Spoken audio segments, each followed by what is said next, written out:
had all this cool stuff up and tactics and strategies up my sleeve, but a lot of them didn't work. And I had to figure out how to do things differently. Hello, and welcome to Phishy Business, a series dedicated to exploring the lesser-known side of cybersecurity. I'm Alice. And I'm Brian, and we're colleagues at Mimecast.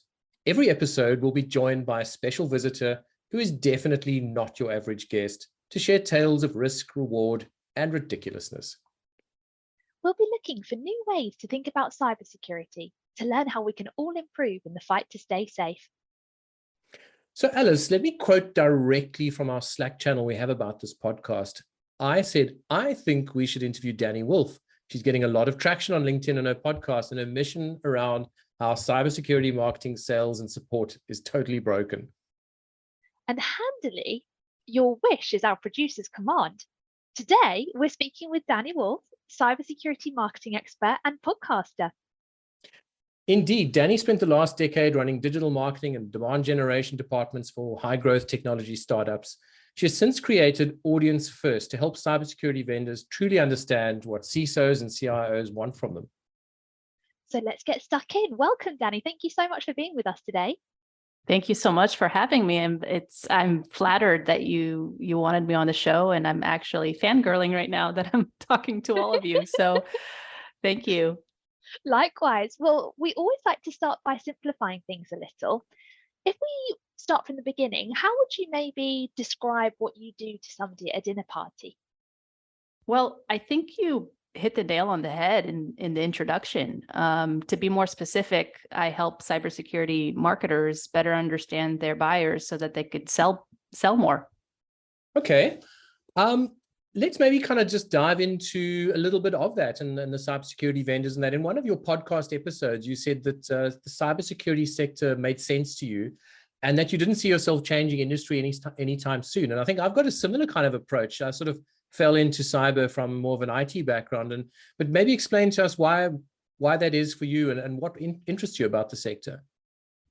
Yeah, I was very much attracted to the sector because the industry, first and foremost, is solving very challenging problems these days. And I always look for more trouble than I can chew off. So I felt like I fit into that industry already to try and help serve the underserved and help protect them in a way. I feel kind of a sense of camaraderie and a sense of responsibility to join that mission.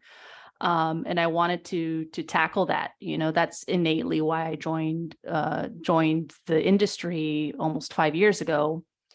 And I have a deep passion to understand technology and understand how technology, affects people, and how I can be part of that mission is something that truly attracts me and had me right from the get-go.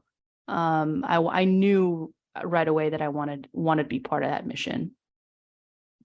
That's amazing. And I love how you mention it as a mission there as well. I think in cybersecurity, we all see it as we're all in this together, tackling the latest threats and malicious actors, for example. And you've mentioned that you started your agency Audience First because you found that marketing strategies that worked maybe in other industries didn't necessarily work in cybersecurity.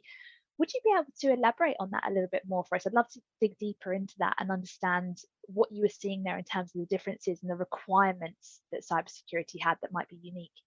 Yeah. So, as you stated earlier, I've been working for high growth technology startups for over a decade. And, the requirement when you're working at startups is that you have to 2x and 3x growth. And you have to find unique ways that work with your audience, to scale that growth. And when I ventured into cybersecurity, I said, okay, well, I have a lot up my sleeve. I know digital, I know demand. I'm going to try these strategies out. And I realized very quickly that some of those strategies don't work with this audience because they're a much harder audience to tap into. They're a lot more cynical. They're a lot more skeptical because of the nature of the job, less trustworthy. And so it was much harder to access those customers, much harder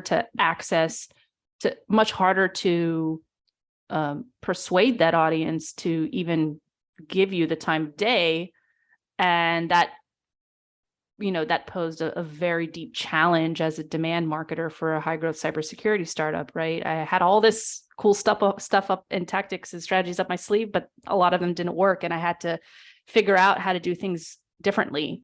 That led me to change my mindset in terms of how I function as a marketer today, or throughout my whole journey, really, in security. And that's fascinating, because it actually is kind of where you popped up on my radar. I follow a bunch of CISOs who I find quite interesting on various channels, LinkedIn being kind of one of them. And there's a particular subset of those I refer to. I won't tell you who they are. You could probably guess. Some of them, at least, I call them the grumpy CISOs, because they really are, as you say, cynical and all of those kinds of things. But you've touched on that a little bit. But what are the peculiarities of marketing in the cybersecurity sector specifically? I mean, you've touched on the sort of cynicism of the CISOs and that, but why do you think it is that they're so cynical? Is it just because of the subject matter? Is it, or is it something else? I think it's because of the subject matter. I think it's the nature of the job. It's high stress.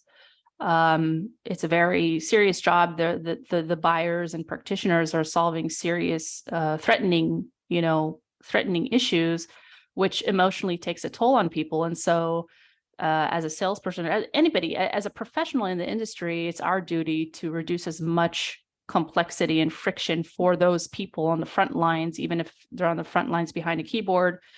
And so that those emotions come into play. And that's what I found particular in the industry, is that it's a much more emotional industry, not because of the fact that they're buying, multi-million-dollar products, but the fact that they're dealing with very serious threats, which is scary. And that's something that's very unique.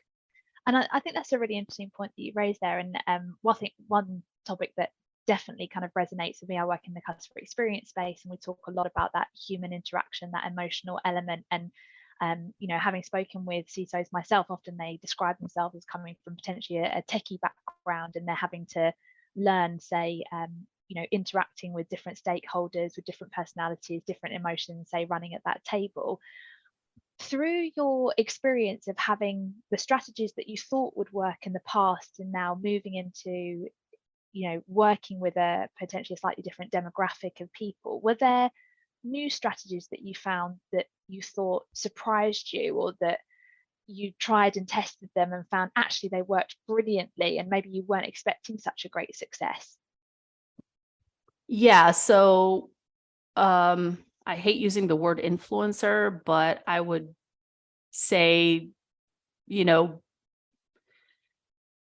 co-creating with buyers that have some influence in the market, or opinion, I would say, that have an opinion in the market. Polarizing opinion in the market has proved to be very beneficial for me and the vendors that I've worked for. Because at the end of the day, because buyers are innately less trustworthy due to the nature of their job, they're more so going to listen to peers. And so if you can collaborate and provide value to a particular buyer and co-create with them content that is long-term and evergreen, that will serve as a great strategy to get brand visibility, to get interest in your core offering and in the solutions that you're providing. And in general, it's also a great opportunity to just serve the industry and help. I think you're being way too modest, because you clearly touched a nerve. And I think what you started doing just by asking questions and asking the right questions is, I think we sort of saw the cynical thing and everyone just assumed that the CISOs are just generally cynical. But a lot of what you're saying, and from listening to some of your interviews, it seems that marketing through fear and ambulance chasing and buzzwords and kind of things and not necessarily understanding the context that the CISOs find themselves in was just not welcomed at all by CISOs. But and saying not welcomed is an understatement. I mean, actively hated might be a better way to put it. Would you say that's fair? Is there any kind of tension in that? Absolutely. I've been through the same exercise as my guest on the podcast that I interview, my ideal customers on the podcast that I interview. And I, as a marketer who's not as in such a difficult situation as the security practitioner. I don't like that. So why do we do that? Why do we expose security buyers to that? I don't like to, be proposed with, FUD and ambulance chasing. So why do we do that? Again, I think it stems back to the nature of the job, the fact that it's emotional, the fact that it's threatening, the fact that it's high stress. Leading with that is just annoying, and it's not productive to getting the job done well. And so it has to be flipped on the head immediately, I think. And I think what's clear there is that there's a real empathy for that sense of community and understanding that community that the CISOs find themselves in. And listening to your podcast, we can hear that coming up as a regular theme. What would you say has maybe been some learnings for you around the importance of that CISO community through your podcast? Yeah, so I learned very quickly that CISOs and other practitioners alike, whether they're directors or analysts, engineers, architects, boots on the ground, are constantly interested in learning. There's a high curiosity to learn and grow. That's one thing. Others is, straightforward. They value straightforwardness, clarity, concise communication. Again, cutting through the noise. There's just so much noise. If you take a look at the CISO's inbox, the security practitioner's inbox, I'll refer to CISO as the default for now. They're inundated with messages. And so clarity is key to breaking through.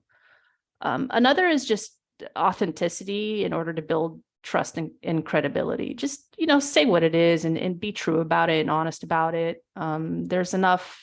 Again, it stems back to there's enough fluff in the industry. There are enough people who, say overpromise and underdeliver, and just being honest about where you are in the industry or where you are as a professional, I think will go a long way, because we don't all have the answers, and we're here to grow and we're here to solve one problem. And so if you come in an authentic and honest angle, that will get you a seat at the table with a security buyer, versus claiming that you know everything and you can solve all problems. Those are three common core themes that have really resonated throughout the whole course of the 33 episodes I've already recorded. You had any kind of sort of, oh, wow, sort of moments where the light bulb's just gone off? Because I had a couple, and have you got some stories? I don't want to kind of steal your thunder because it's your podcast, but I mean, I listened to a couple of them where I was like, oh, wow, I've even found myself kind of, I like to think that we don't go quite that far down the path as some of the kind of really egregious behaviors that are being described.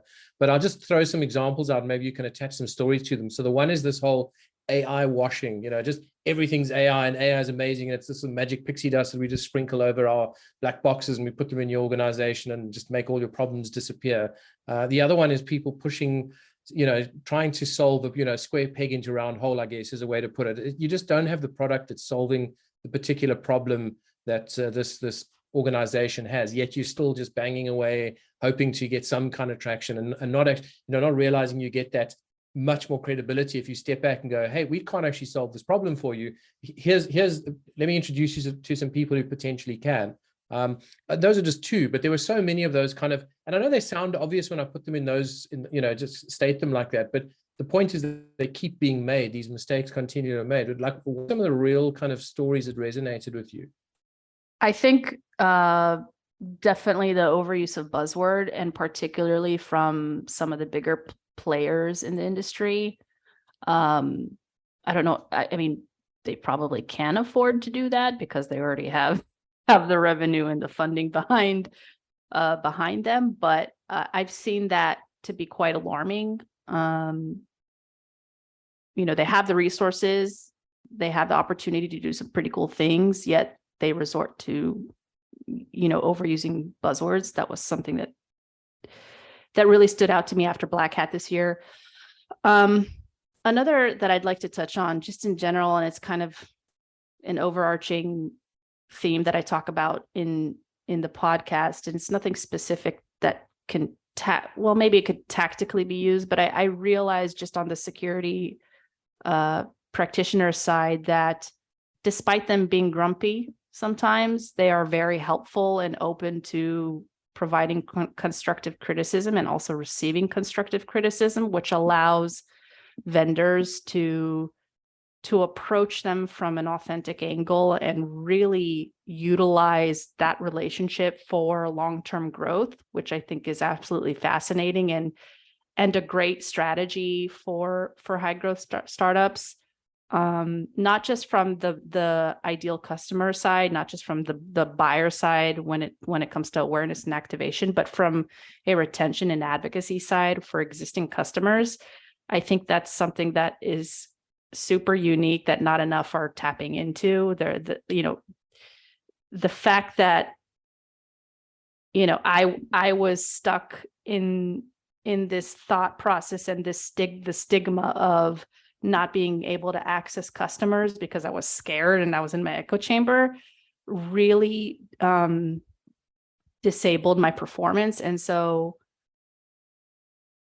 being able to shift that mindset really opened a lot of doors for me as a demand marketer, and not just as a demand marketer from the fact of creating net new ARR, but from retaining and expanding the customer base as well.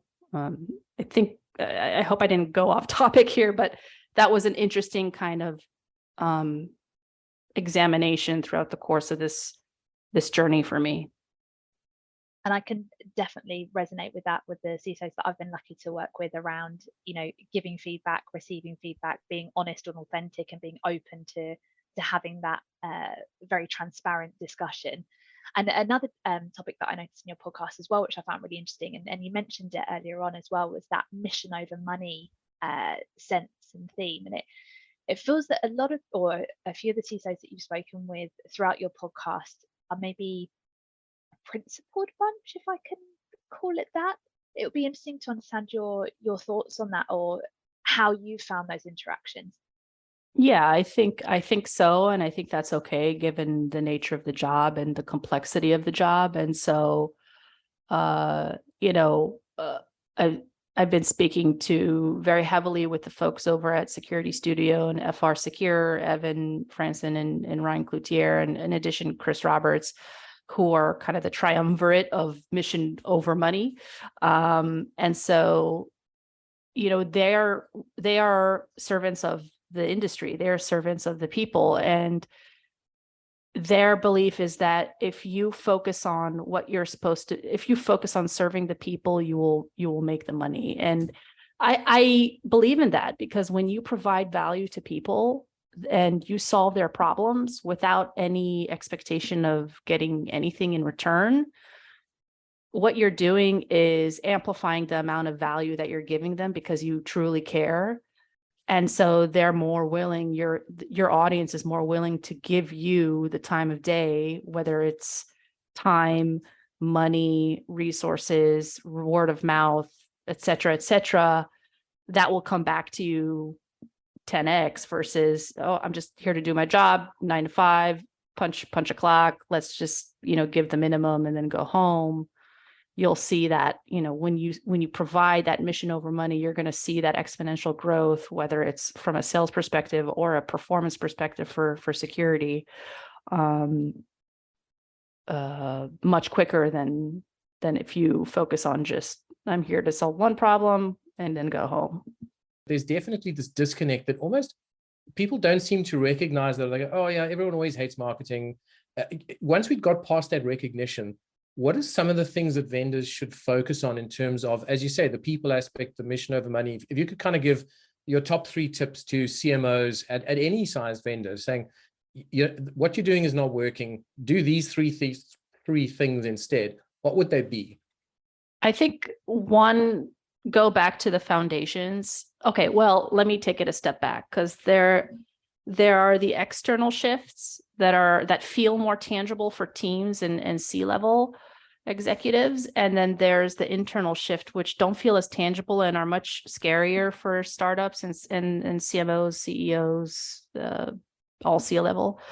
And I think first and foremost, there has to be an internal shift, which is that mindset shift where we as an organization have to be customer first versus product first. And the moment there's that mindset shift, things start changing in the organization from a tactical standpoint, from the external shift standpoint, the way we do things physically and the return we get from those specific actions and execution.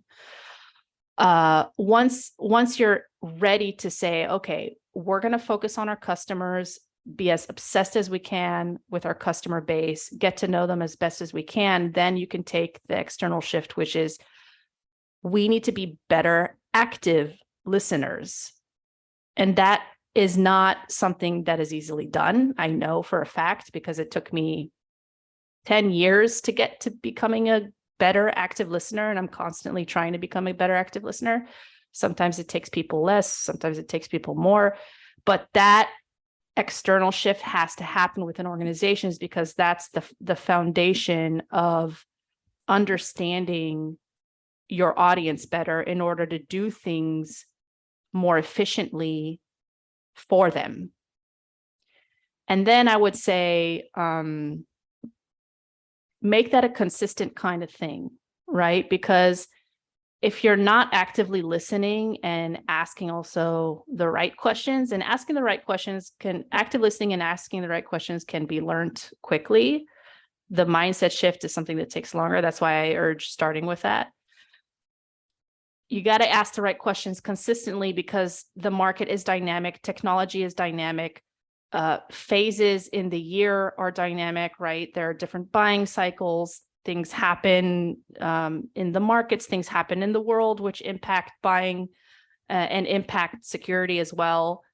And constantly asking consistently those questions throughout the year are going to give you different answers within your customer's journey. And then you'll be able to see trends throughout the year that you could potentially apply based on either seasonality or based on where they are in the market in terms of maturity as well. So just to recap, internal shift, mindset shift, focus on, dripping that requirement of being customer first and customer obsessed, leading to curiosity and active listening and consistently asking questions and getting feedback from your customers. And Dani, that's definitely a topic, obviously working in the customer experience space myself, that's definitely a topic that is very, very close to my heart that I'm very passionate about. I'd love to get your thoughts on, would you say there's a company that you've worked with or spoken to where you've seen them doing that really well? We talk from a customer experience sense that the customer experience and focusing on the customer is a philosophy that should run across the whole company, from marketing to sales to, post-sales, for example. You've got implementation, the customer experience and the support teams as well, for example. Would you say there's a company that you've seen that do that really, really well, and what that looks like internally? I have not seen a company that does it really, really well. I have seen a company that started to do it really, really well and then got acquired. Wow, interesting. Okay. And also on the point that you raised there as well around, focusing on that customer, I sometimes find that companies maybe utilize, say, the word customer, but they actually mean prospect. Are focusing maybe on, say, new prospects rather than current customers. Would you say that's also been, say, a tricky situation that you found on speaking to the companies that you've spoken with as well, or is there a real clear delineation? Not necessarily. I think I differentiate it between existing customers and ideal customers. You could take a look at your existing customer base based on the data that you have, and from there you can create your ideal customer, which is going to allow you to target who could potentially buy from you. And then there are prospects, which is the rest of the industry, who could potentially, influence a referral to your ideal customer. But I want to focus on customers, which are people who are going to most likely buy to me or who are already an existing customer. I see you're very happy. Alice is loving this. Yeah, you can just see the smile as soon as you were talking about customer first and mission over money. She could just see that was resonating. When you're kind of talking to different people, and I guess you get the cynical and the what I call the grumpy CISOs, but that's one thing. How do you get them to open up as much as they have? You've clearly got something. Is it just the subject matter? They finally got an outlet to kind of say what they've always been wanting to say in a meaningful way that's going to reach a broader audience? Is it you? What do you think it is? That's also a very great question. I will ask that on my next session, which I have today, because I myself am curious to know. But I think that I think what is allowing me to be most successful is doing as little talking as possible and asking very concise questions that just allow them to tell a story, and then asking again in some other form, because it unravels things. It creates this storyline that you could just sit back and let them go. I urge the security community, the practitioners, to listen, because, I think communication is a challenge for security practitioners as well. And I think they need to learn how to translate tech into business as well. And the tactics that I'm presenting on the show are a great way to break barriers for those techies who sometimes have the challenge of speaking to their audience, right? To the board, to the CIO, to the CFO, right? Even to the CMO and the CRO. And so I urge CISOs, I urge security practitioners to listen in as well. And I think the three core segments that listen to the podcast are: one, sales professionals. That's the top one. There's been a spike lately because of some of the panels that I've had. Marketing professionals and C-level security professionals have been listening as well, which is great. I have a great following from the security practitioners who listen in on a regular basis, because they're interested in learning how to communicate better, and two, they're actually interested in the marketing side, which is fascinating to me. I think that's a great place to maybe kind of move to the sort of wrap of the podcast. Is I think you've absolutely struck a nerve, particularly with cybersecurity buyers. And I think the kind of message that comes through very, very clearly is what we're doing now as an industry is just not working. And there's a huge amount of really good information in your podcast. And I urge our listeners to just have a listen into one or two of those podcasts, because, as I say, you have those kind of like, oh, wow moments. And sometimes you cringe a bit and you think, oh, we sometimes do a little bit of that. But thank you so much for taking the time to speak with us today, Dani. And we always like to end our episodes by asking our guests 3 simple questions. So, Dani, maybe looking back over your career, what would be the one insight that you'd wish you'd learned sooner, or that you could maybe go back and tell your younger self? Talk to your customers right away. Do customer research right away. Don't wait to do customer research. Invest in it, fight for it. And it ties back to my belief that marketing is a customer experience function. And so it's not just about bringing in new business. It's about that whole life cycle of the customer, retaining it, expanding it, and making sure people are very, very happy. Yes. Yeah, wow, big heart for that one. You're quickly becoming Alice's best friend over here. Just curious as to what you're reading or listening to at the moment. Is there anything you'd recommend to our listeners, apart from your podcast, of course? Well, right now I'm reading the cross-sector cybersecurity performance goals from CISA, which is amazing. No, but that's for a client, which is interesting. But I'm reading right now. I'm reading Forget the Funnel, which is an agency. They wrote a new book on a customer-led approach to driving predictable recurring revenues. I'm reading their book, which is kind of a tactical book on how to apply your insights strategically and tactically throughout your plans. I think it's a great refresher and a very thorough read for anybody who's interested in applying customer research VOC to marketing strategies. And looking forward to the future as well, let's say this time next year, what trends do you think we might be spotting in terms of cybersecurity marketing? Yeah, again, I think more CMOs will be leaning on customer experience as a function for their team, leading on research and insights as a way to drive growth. I also think that there will be, and this is my forecast, right? This is what I believe will happen, based on conversations I'm having. More will also be investing in customer marketing in order to retain that business due to budget constraints, the recession, the need to continue driving scalable growth in some format.